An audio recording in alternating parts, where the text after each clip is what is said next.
Hello everyone, and welcome to our April 2017 Webinar Wednesday, Update on Jones Street, NC Realtors Advocacy, brought to you by NC Realtors. My name is Tyler Helms, IT Manager for your state association, and I will be today's moderator. Our presenter today is Katie Thomas. Katie is a Director of Government Affairs for NC Realtors, and she's going to give you an update on what all is happening at the North Carolina Legislature, how it's affecting realtors, and a preview of our 2017 legislative meetings coming up at the end of the month. Katie, take it away. Good morning, everyone. Thank you, Tyler. Yes, we are excited that legislative days are less than, well, 2 weeks from today, probably. We are looking forward to having everyone in Raleigh, and we hope that you are making plans to attend. So it's been a busy start of session on Jones Street. We've had about 1,500 bills introduced between the two bodies, the House and the Senate, and all bill filing deadlines have completed as of yesterday. So we're reviewing bills and figuring out where we stand from a reactive standpoint, but we know all of our proactive bills have been filed. So let's talk first about what to know when you come to legislative days in 2 weeks. Before the meeting, you watch the webinar or listen. You're doing that. Great job. Next is to register and to attend. It's a free registration. It's something new we're doing this year so that we can make sure we're connecting legislators with their constituents and also who to follow up with about certain legislators. We'll tell you about the link later in the webinar. Download the app. This year we're putting everything on the app. You'll be able to view it beforehand, during. It'll be great for you all to have while walking around the legislature trying to find your way. Again, we'll show you how to do that later in the program. Invest in RPAC. There is a major investor reception on Monday night, and you want to be included. We have a special guest from NAR coming to join us, and it's going to be a fun time as always. So make sure that you make your investment before you come to Raleigh. And then set up your meetings with your legislators. This is important, and because this year we are hitting a very sensitive date within the legislative session. So we want to make sure you have meetings set up ahead of time. And you can go to www.ncleg.net to find out who your legislator is and get the information on their offices. Once you get here on the 24th, we want you to attend the committee meetings. We'll have 2 days of internal committee meetings as well as the legislative forum, and we will review the legislative priorities. We will also have a legislative reception Tuesday night at the History Museum again. It was a great facility last year, and we're hoping to have great turnout again this year. We want you to mingle with your legislators and others to share the realtor story. And then don't forget to wear your name tags and RPAC pins. When you're in that building, they want to know who you are, and if they see your RPAC pin, they know you're invested in your industry. So I mentioned that we're here for a very sensitive date. Crossover is April 27th, the day after our meetings, our Hill visits, or sorry, that's the DC visits, but our legislative visits. So what does this mean? In a long session, crossover is the date by which all bills must be passed out of the House of origination. So House bills have to be passed out of the House and Senate bills have to be passed out of the Senate unless they deal with a finance issue.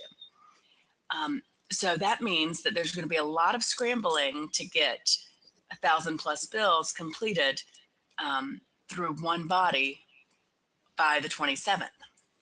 This will affect our meetings. It will affect whether or not we will have as many legislators at our rally. It will affect whether or not your meetings get moved. So schedules will change.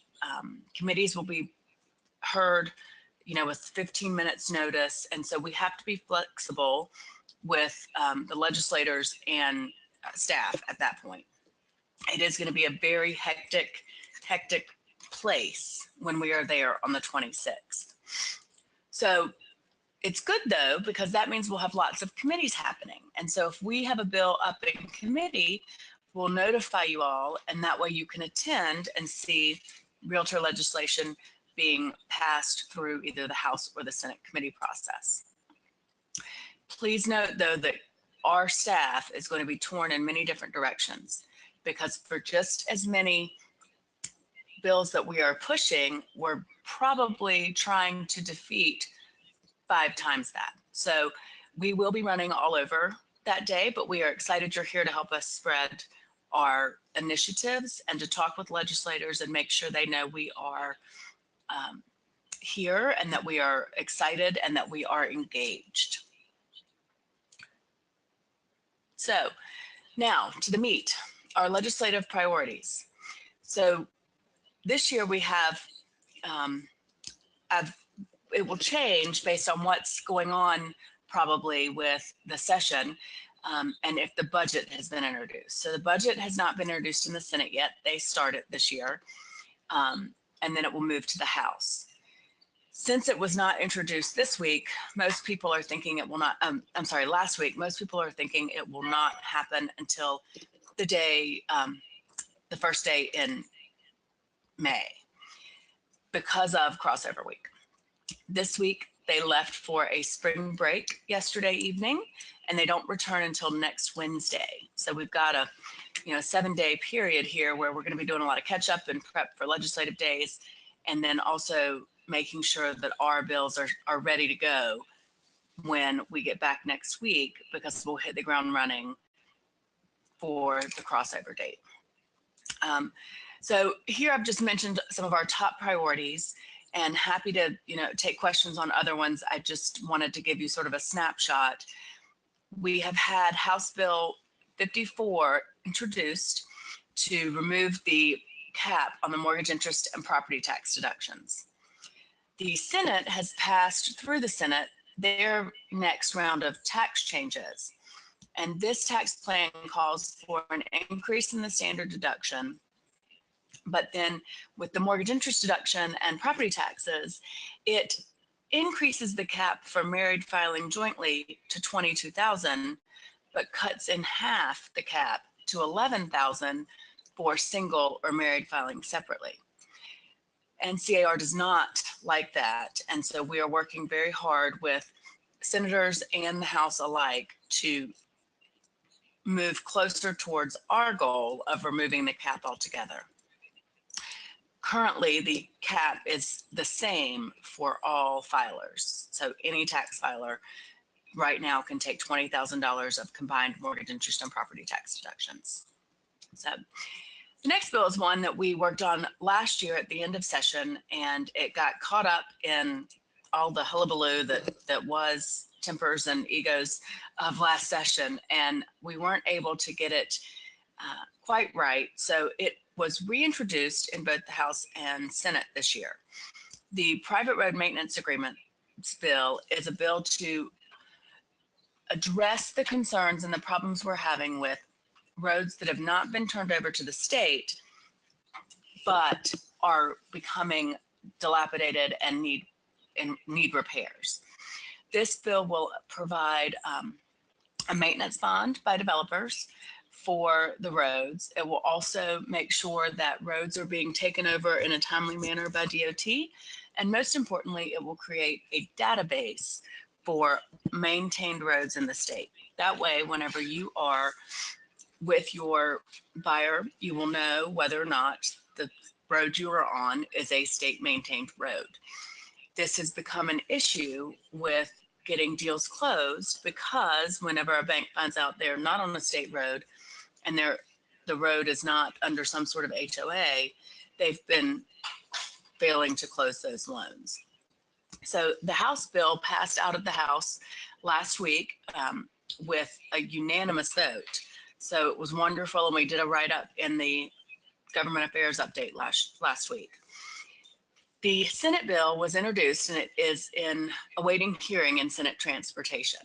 So we're hopeful that they will either take up the House bill or take up the Senate bill whenever in the next couple of weeks. The other thing that we're waiting on right now is the Senate budget.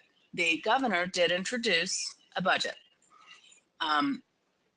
That budget was tossed aside, and the Senate has started on theirs, and there's some talk that the Senate and House have been negotiating already to set spending targets and to make sure that priorities are being addressed early, so that hopefully they are not here until September 30th, like last long session.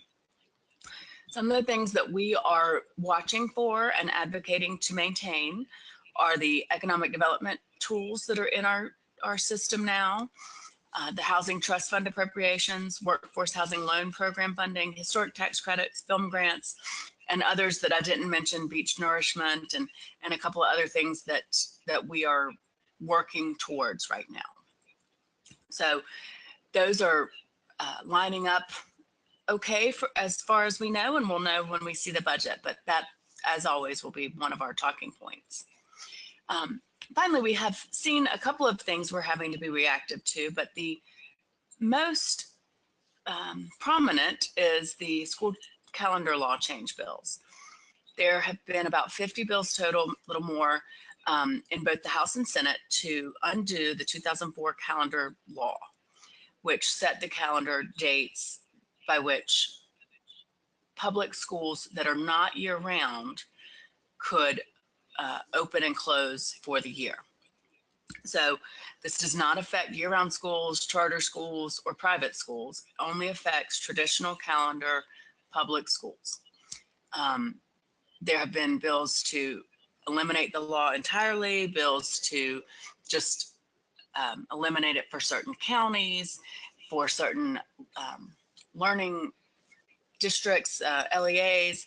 There have been bills to tie it to the community college calendar. And so there's lots of things out there right now, and we are combating as many as we can. Unfortunately, the House did pass two bills, one that would align it with the community college schedule, which can be as early as August 15th, and then which would be about 10 days earlier than our current start time.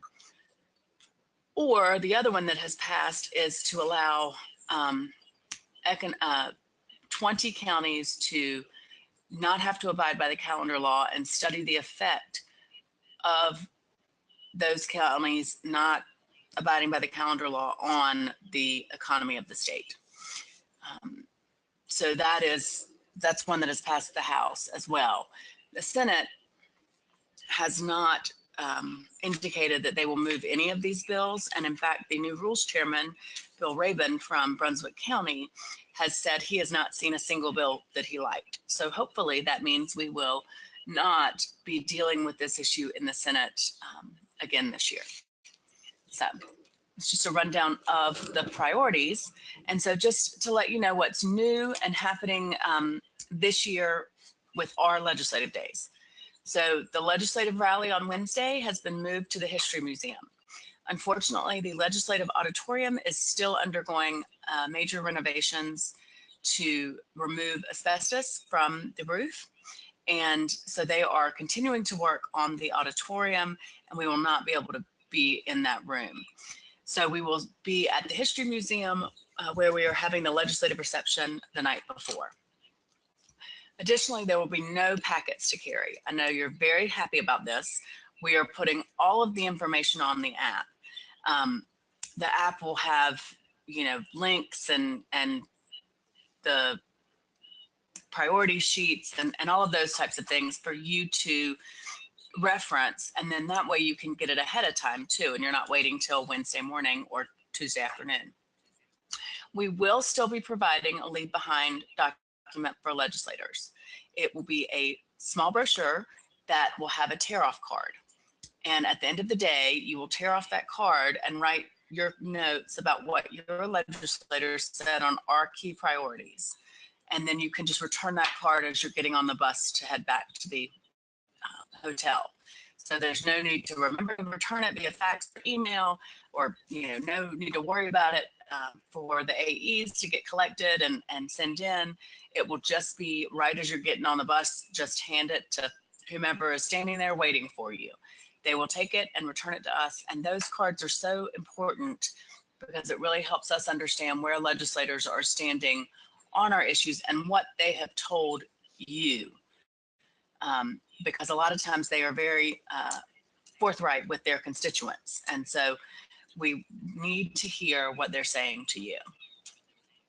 So with that, I'll take any questions and see if there's anything else you want me to cover. While we're waiting on questions, I will give you some more information about the registration.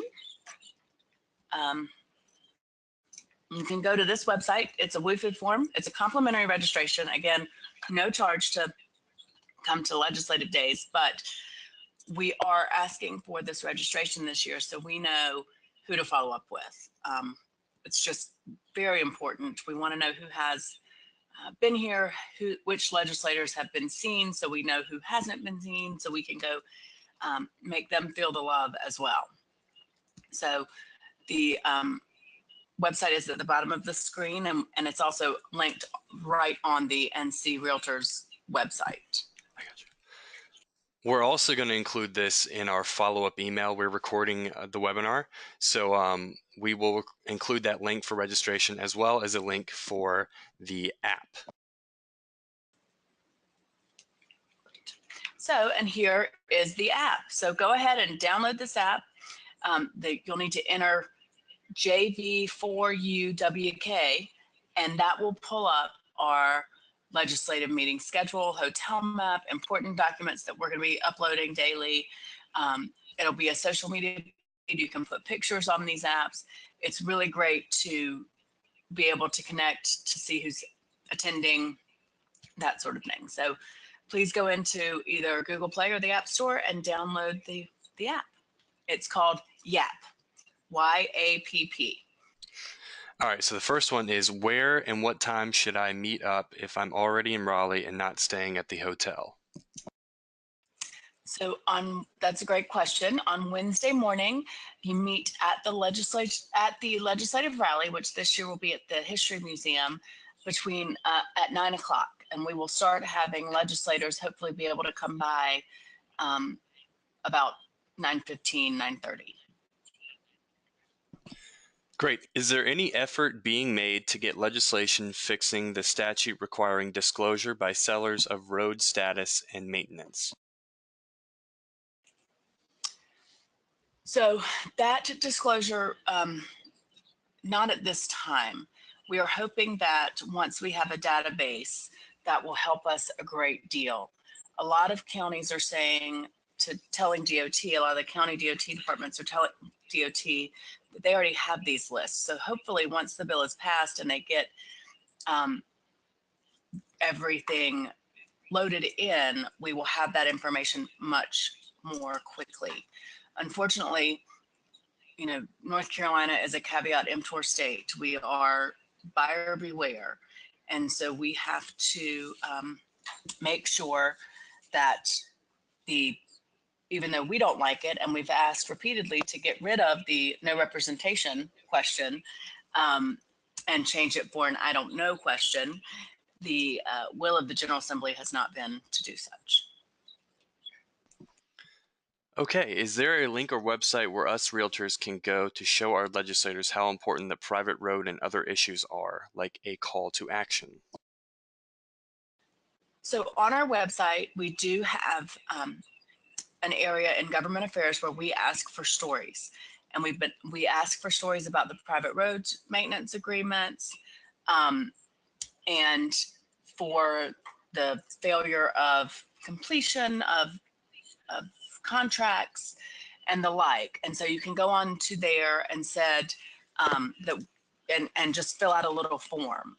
We will likely do a call for action later once we know whether or not the Senate's going to hear their bill or the House bill. So that will likely be a call to action. But you may reach out at any time. Are there any additional bills related to NCAR appraisal division? Yes, there are. There are several appraisal bills out there right now in the House and the Senate. They are identical. It's three different pieces of legislation, and they have corresponding bills in the House and the Senate. One deals with appraisal evaluations, and that would be allowing an appraiser to do not a full appraisal under USPAP, but an evaluation. So a quicker, sort of like a broker price opinion or a comparison analysis. The other bills that are out there both deal with the same issue. Last year, the General Assembly passed the customary and reasonable fees bill that requires AMCs to pay appraisers a customary and reasonable fee as set forth in Dodd-Frank. There are two competing bills out there. Last year, there was a little amendment at the end that then changed the definition of principal dwelling. So the Rules Review Commission is telling the appraisal board they cannot enact rules on that law. So the two different bills, one fixes that definition and inserts language that allows the appraisal board to make rules that would either allow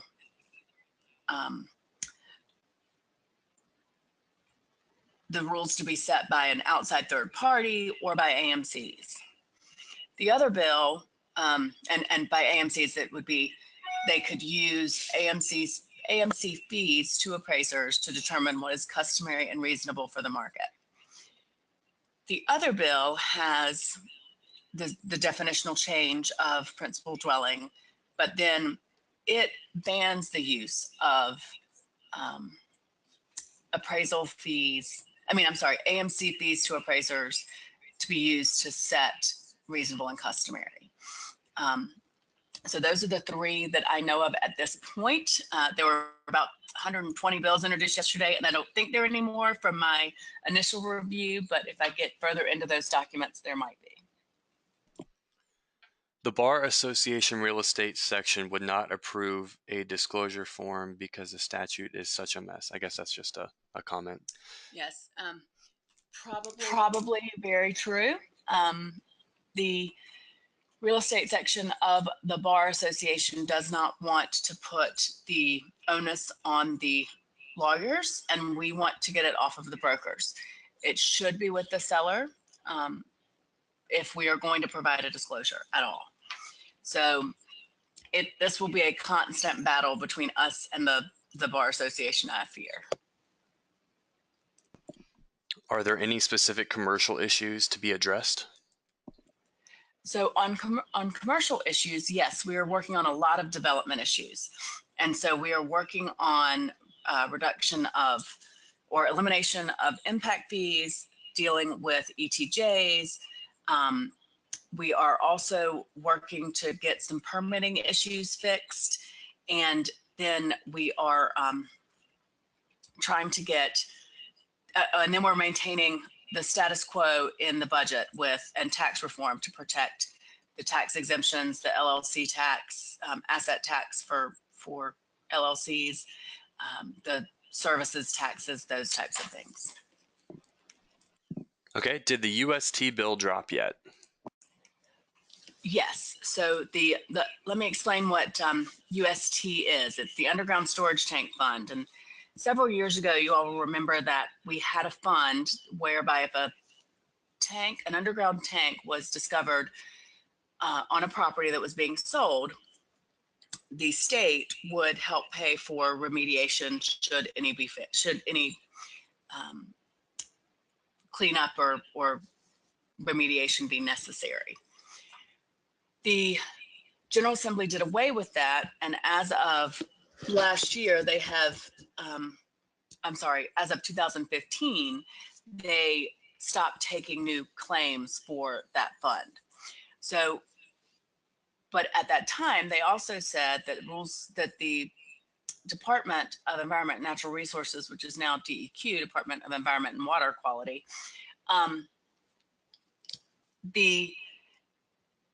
they said that they had to make rules to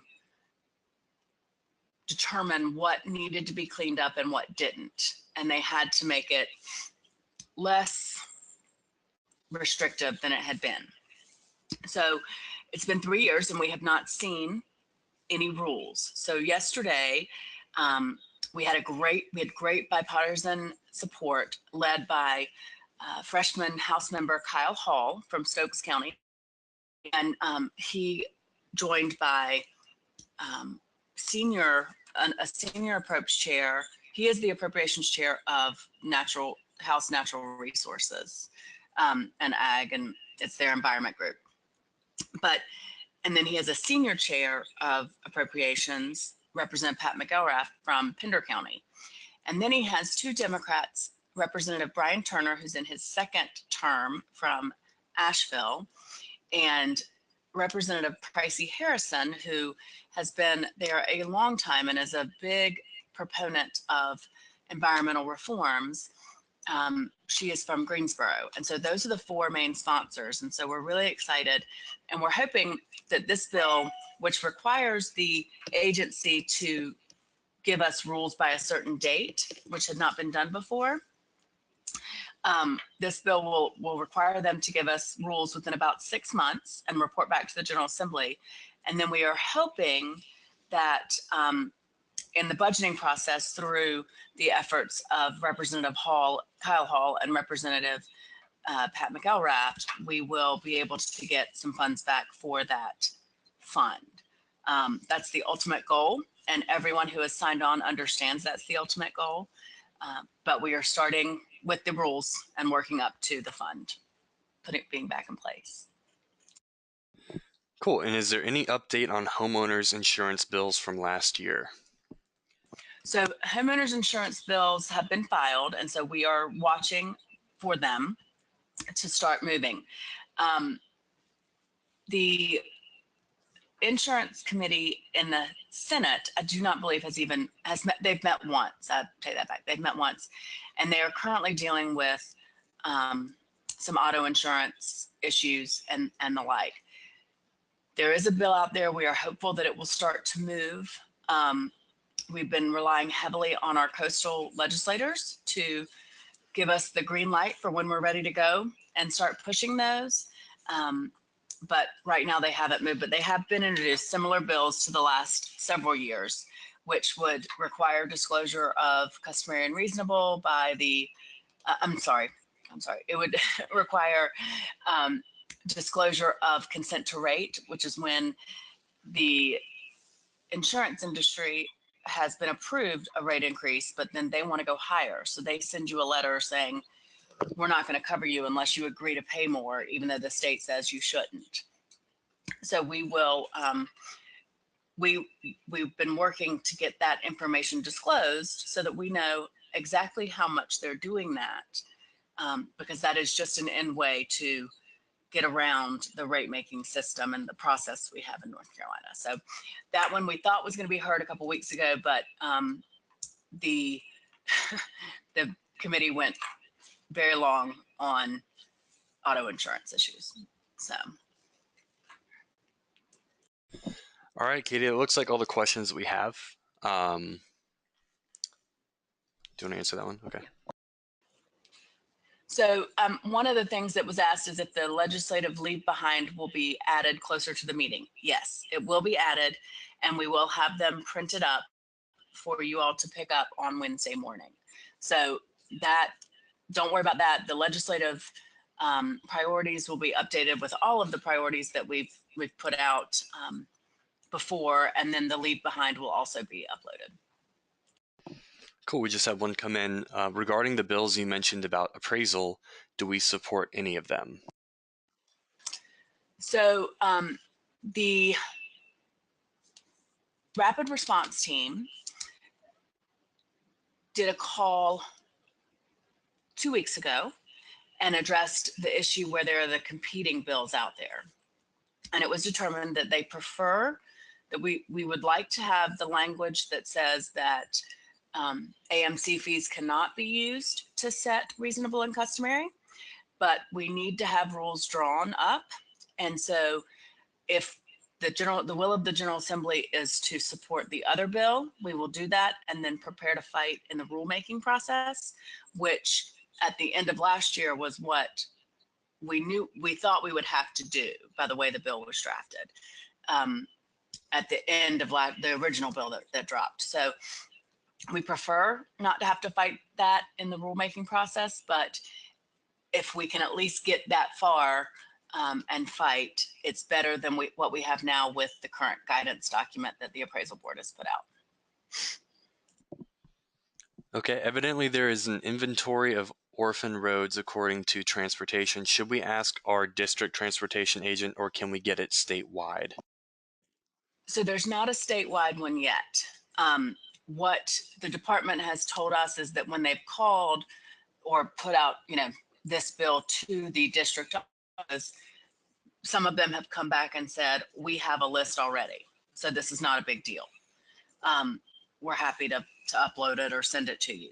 So yes, I would call your district office and see if they have a list, if they're one of the groups maintaining a list.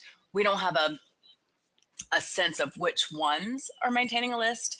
They've just told us that some already are. And this bill will hopefully put them all in one place that will be easily accessible and searchable by brokers, buyers, sellers, and the like. All right, that's all of our questions. If you guys have any more questions, make sure you bring them to legislative meetings, and make sure that you register for legislative meetings and you download the app from the App Store or Google Play Store. So with that, I'm going to segue into our next webinar. Again, we are recording today's webinar, so you can listen to it for later viewing. We'll email it to you at the end of this week, and it will have the registration link for legislative meetings, as well as this PowerPoint and directions on how to download the app. And it will also have a registration link for our next webinar, which is going to be on May 10th at 10 a.m. as RPR Realtors Property Resource joins us to present Getting Started with RPR. You can sign up for this webinar by using the registration link in the follow-up email, or you can log in to ncrealtors.org, click the event on our calendar, and you can register that way. And we, again, are sending the legislative meetings registration link in the follow-up email. So we hope to see you guys there. And Katie, thanks for joining us. Thanks for having me. And we will see you guys next time.